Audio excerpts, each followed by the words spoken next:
मैं बुलाना चाहूँगी अपनी सीनियर टीचर शिल्पी मैम को कि वो आएँ और हमें बताएं कि what is the mythological significance of celebration of Holi, कि माइथोलॉजिकली ये जो होली का फेस्टिवल है ये हम क्यों सेलिब्रेट करते हैं और उसके पीछे का रीज़न क्या है। Please ma'am, please. Hi everyone, I am Shilpi Agarwal, teacher of Deling Sunbeam school. Very good Shreya ma'am, आपने ऑर्गेनिक कलर्स के बारे में बताकर मेरी होली तो कलरफुल बना दी।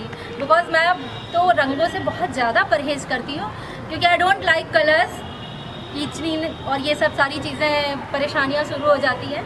तो आपसे भी यही रिक्वेस्ट है कि आप सब ऑर्गेनिक कलर्स की तरफ जाएँ और वो ही यूज़ करें।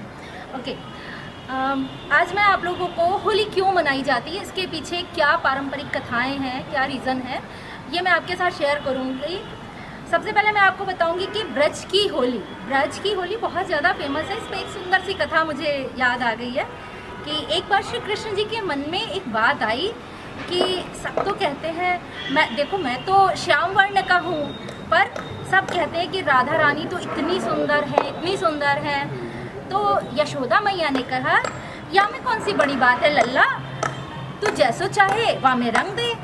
और कह करके यशोदा मैया ने रंग बनाया और भगवान श्री कृष्ण को दिया रंग लगाने को। तो श्री कृष्ण जी ने उसी रंग से सारी ब्रज की गोपियों को और राधा रानी को रंग लगाया। तभी से ये रंग लगाने की परंपरा शुरू हुई। इसी पर एक और प्राचीन कथा है। प्राचीन काल में एक राजा था जिसका नाम था हिरण्यकश्यप। ये बहुत ही अत्याचारी था। इसने बहुत कठिन तपस्या की और ब्रह्मा जी से वर मांगा, कभी भी किसी भी तरीके से मृत्यु को प्राप्त न हो। इन्होंने कहा कि मुझे ऐसा वरदान चाहिए ब्रह्मा जी जिसमें ना तो कोई देवता मुझे मार सके, ना राक्षस मार सके, ना जीव मार सके, ना जंतु मार सके, ना नर मार सके, ना पुरुष मार सके, ना मैं घर के अंदर मरूं, ना घर के बाहर मरूं, ना दिन हो ना रात हो, ऐसे किसी भी टाइम में मैं मर नहीं सकता। ना अस्त्र मार सके, ना शस्त्र मार सके, यानी कोई भी ऐसा तरीका ना बचे इस संसार में जो मुझे मृत्यु दे सके। ब्रह्मा जी ने तथास्तु कह करके उसे आशीर्वाद दे दिया। अब तो हिरण्यकश्यप घमंड में चूर और पूरे राज्य में घोषणा करा दी कि सब मेरी पूजा करेंगे, कोई भी श्री हरि विष्णु की पूजा नहीं करेगा। राज्य के इनके सारे लोग डर के मारे इनकी पूजा करने लगे। लेकिन इनका पुत्र प्रहलाद, जो इनका पुत्र था प्रहलाद, ये पूरे समय भगवान विष्णु का परम भक्त था और पूरे समय इनकी उपासना किया करता था। ओम नमो भगवते वासुदेवाय नमः, ओम नमो भगवते वासुदेवाय नमः, केवल इसी मंत्र का जाप करता रहता था, जो हिरण्यकश्यप को बड़ा परेशान करता था। उसने कहा प्रहलाद से कि प्रहलाद, तुम इस मंत्र का जाप करना बंद करो, नहीं तो मैं तुम्हें मार डालूंगा।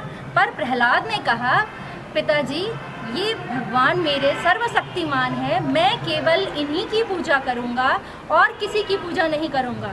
हिरण्यकश्यप बड़ा ही क्रोधित हुआ और अट्टहास करने लगा कि ठीक है, तुम इनकी पूजा करोगे तो मैं तुम्हें मार डालूंगा।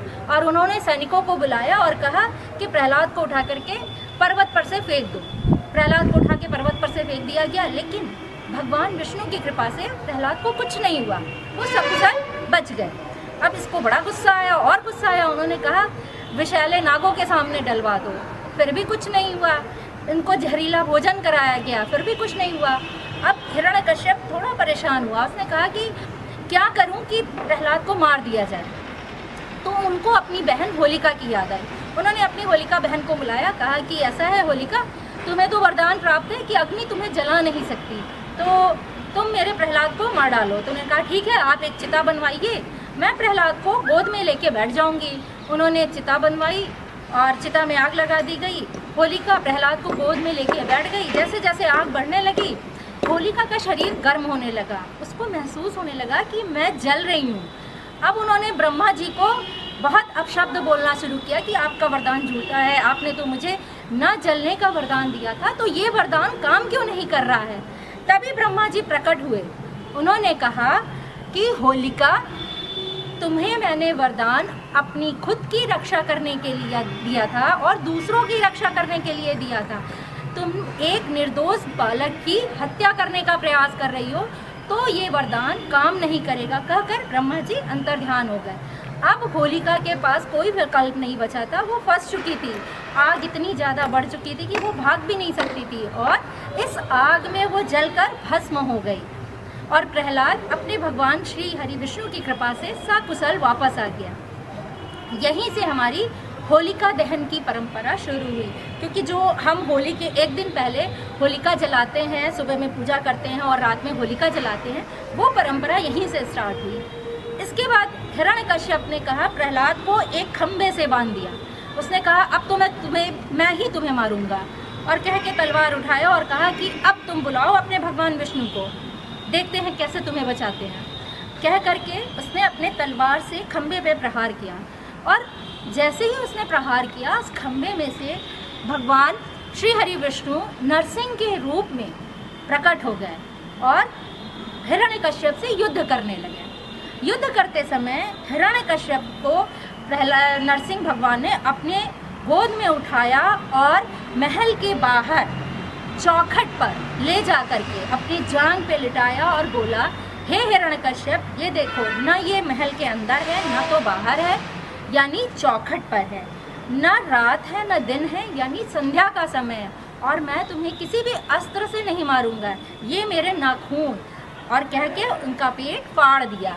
हमें इस त्यौहार को मनाना चाहिए प्रेम से, अच्छे से, सेफ तरीके से, कि किसी को हार्म ना पहुँचे, और जो हमने ऑर्गेनिक कलर्स के बारे में बताया उसका यूज़ करते हुए, वाटर को सेव करते हुए हमें अपनी होली को एंजॉय करना चाहिए।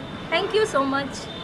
वाह, thank you so much Shruti ma'am, thank you Shreya ma'am. आप लोगों ने मेरी होली इतने स्पेशल बना दी, आपने ऑर्गेनिक कलर बता दिया ताकि मुझे कलर्स से डर ना लगे और मैं फ्री होके कलर्स का यूज़ कर सकूँ, और आपने मुझे इतनी अच्छी कहानी सुनाई। मैं ये अपने घर पे भी ये सब कहानी अपनी छोटे भाई बहनों को सुना सकती हूँ।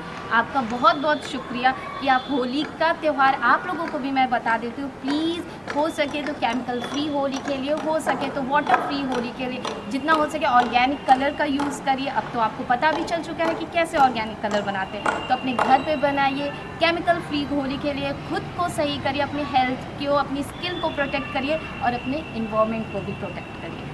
और don't worry, organic colour. Happy Holi.